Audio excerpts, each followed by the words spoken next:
आज हम लोग सौरमंडल के बारे में जानने का प्रयास करेंगे कि सबसे पहले देखिए सौरमंडल में होता क्या कि सौरमंडल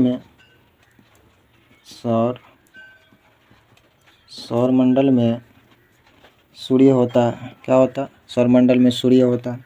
उसके बाद क्या होते हैं? ग्रह होते हैं। सूर्यमंडल में सूर्य, ग्रह, उपग्रह। सौरमंडल में सूर्य होता है, ग्रह होता है, उपग्रह होता है और उसके बाद क्या होते हैं? उल्काएँ होती हैं। क्या होती है? उल्काएँ होती हैं। धूमकेतु होते हैं। क्या होते हैं? धूमकेतु आदि बहुत सारी चीज़ें आती हैं। आदि कर दो, आदि आते हैं। क्या होते हैं? सौरमंडल में सूर्य, ग्रह, उपग्रह, उल्काएँ, धूमकेतु आदि प्रकार के बहुत सारी चीज़ें आती हैं। तो सौरमंडल में सबसे पहले देखेंगे कि सूर्य जो होता है, इसका मेन चीज़ यही है, मेन पॉइंट पे आपको ध्यान रखनी है कि सूर्य जो है, सूर्य सौरमंडल का क्या होता है? मुखिया होता है। सूर्य सौरमंडल का मुखिया होता है। सूर्य क्या होता है? सौरमंडल का मुखिया होता है। याद रखिएगा, क्योंकि सौरमंडल में सूर्य जो है, सभी सूर्य के चारों ओर सभी ग्रह चक्कर काटते हैं। तो लिख लीजिए कि सूर्य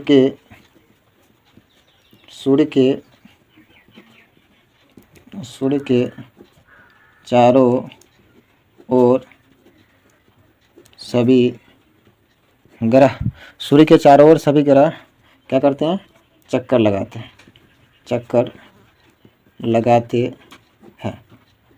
सूर्य के चारों ओर सभी ग्रह चक्कर लगाते हैं। चलिए ठीक है, लेकिन एक बात और बताइए कि ग्रह का क्या प्रकाश होता है? आपका जवाब क्या होगा कमेंट बॉक्स में बताइएगा कि सूर्य का अपना प्रकाश होता है। क्या होता है? सूर्य का अपना प्रकाश, सूर्य का अपना प्रकाश होता है। सूर्य का अपना प्रकाश होता है। सूर्य में क्या है? खुद का प्रकाश है। लेकिन ग्रह में जो होता है, ग्रह, एक बात और बताइए, तारा का ग्रह में अपना प्रकाश नहीं होता है। ग्रह का क्या होता है? प्रकाश नहीं होता है। ग्रह का अपना प्रकाश नहीं होता है। ग्रह का अपना प्रकाश नहीं होता है। एक बात और देखिए, सूर्य क्या है? एक तारा है। सूर्य भी क्या है? सूर्य भी एक तारा है। सूर्य भी एक तारा है। तो तारों का अपना प्रकाश होता है। क्या होता है? जब सूर्य एक तारा है और सूर्य का खुद अपना प्रकाश है, तो सूर्य भी क्या होता है? तो उससे भी हम लोग सीख सकते हैं कि तारों का खुद प्रकाश होता है। तारों का अपना प्रकाश होता है। तारों में क्या होता है? अपना प्रकाश होता है। तो एक बात और बताइए कि ग्रह, यहाँ पे देखिए एक शब्द है ग्रह, तो ग्रह की संख्या कितनी है? तो पहले ग्रहों की संख्या 9 थी। पहले ग्रहों की संख्या कितनी थी? लेकिन वर्तमान में लिख लेते हैं हम लोग, पहले ग्रह की संख्या, पहले ग्रह की संख्या 9 थी, लेकिन वर्तमान में कितना है बाबू? 8। लेकिन वर्तमान में ग्रहों की संख्या कितनी है? 8 है। याद रखने की वाली बात है। लेकिन आप कहेंगे कि एगो कहाँ गायब हो गया? तो पहले नंबर जो प्लूटो था, प्लूटो को क्या कर गया? 24 अगस्त 2006 को, प्लूटो को 24 अगस्त 2006 को क्या कर गया? सौरमंडल का ग्रह नहीं माना गया।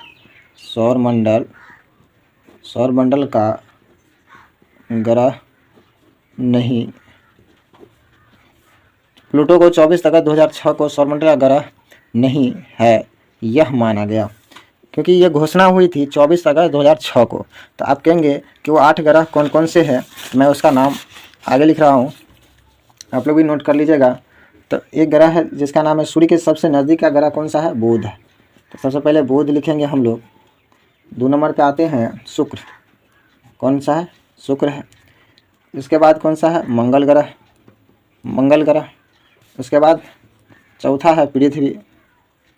चौथा क्या है? पृथ्वी है। 5वां क्या है? बृहस्पति। बृहस्पति। छठा क्या है? छठा है शनि। छठा कौन सा ग्रह है? शनि ग्रह है। उसके बाद सातवां है अरुण। सातवां क्या है? अरुण। और आठवां है वरुण। याद रखिएगा, पहला है बुध, उसके बाद है शुक्र, उसके बाद है मंगल, उसके बाद है पृथ्वी, उसके बाद है बृहस्पति, उसके बाद है शनि, उसके बाद है अरुण, उसके बाद है वरुण। एक बात और बताइए कि सूर्य के सबसे नज़दीक का ग्रह जो है वो बुध है। वो भी लिखते चलिए आप लोग। सूर्य के सबसे नज़दीक, सूर्य के सबसे नज़दीक का ग्रह बुध है। क्या? बुध है। सूर्य के सबसे नज़दीक का ग्रह बुध है। चलिए ठीक। शुक्र ग्रह है। शुक्र ग्रह को पृथ्वी की बहन कहा जाता है। क्या कहा जाता है? शुक्र ग्रह को पृथ्वी का बहन कहा जाता है। शुक्र ग्रह को पृथ्वी का बहन कहा जाता है। चलिए ठीक है। तो शुक्र ग्रह को सुबह का तारा और भोर का तारा भी कहा जाता है। वो भी लिख लीजिए। सुबह का तारा तथा शाम का तारा। शाम का तारा किसको कहा जाता है? सुबह का तारा तथा शाम का तारा शुक्र ग्रह को कहा जाता है। तो याद रखने वाली बात यही है कि सुबह का तारा हम शुक्र ग्रह को कहते हैं और शाम का तारा भी शुक्र ग्रह कहते हैं, और शुक्र ग्रह को पृथ्वी का वाहन कहते हैं। शुक्र ग्रह को पृथ्वी का वाहन कहते हैं। उसके बाद है कि मंगल ग्रह। तो एक बात और याद रखने वाली बात यही है कि मंगल ग्रह को लाल ग्रह कहते हैं। कौन सा ग्रह कहते हैं? मंगल ग्रह को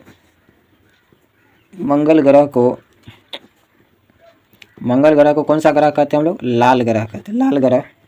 मंगल ग्रह को लाल ग्रह भी कहते हैं। मंगल ग्रह को लाल ग्रह भी कहते हैं। एक बात अगला है पृथ्वी को। यहाँ देखिए पृथ्वी है, तो पृथ्वी ही एक ऐसा ग्रह है जिस पर जीवन संभव है। आप वो भी नोट कर लेंगे। पृथ्वी एक ऐसा ग्रह है। पृथ्वी एक ऐसा ग्रह है जिस पर क्या है? जिस पर जीवन संभव है। एक बात और याद रखिएगा, प्राण वायु गैस जो कहा जाता है, प्राण वायु गैस किसको कहते हैं हम लोग? ऑक्सीजन को कहते हैं। क्या कहते हैं? ऑक्सीजन। प्राण वायु गैस ऑक्सीजन को कहा जाता है। इतना आप लोग याद रखिएगा, और अच्छे लगे तो शेयर कीजिएगा। जय हिंद, जय भारत।